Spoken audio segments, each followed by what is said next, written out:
বিশ্বনবীর হাদিস শুনলেন উম্মে সালামা রাদিয়াল্লাহু তাআলা আনহা। ওনার স্বামী হলো আবু সালামা। মজার ঘটনা খেয়াল করে শুনেন আমার প্রিয় কলিজার টুকরা ভাইয়েরা। কানগুলো খরগোশের কানের মতো খাড়া করে আমার দিকে তাকান। সাইয়্যিদাতুনা উম্মে সালামা রাদিয়াল্লাহু তাআলা আনহা, ওনার স্বামীর নাম আবু সালামা। শ্রেষ্ঠ দম্পতি, শ্রেষ্ঠ ফ্যামিলি। প্রথমে হিজরত করেছিলেন হাবাসায়, পরে হিজরত করেছেন মদিনায়।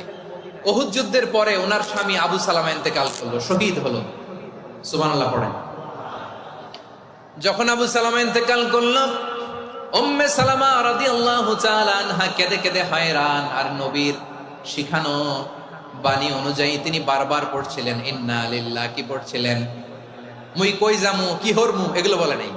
কি বলছে? ইন্না লিল্লাহ।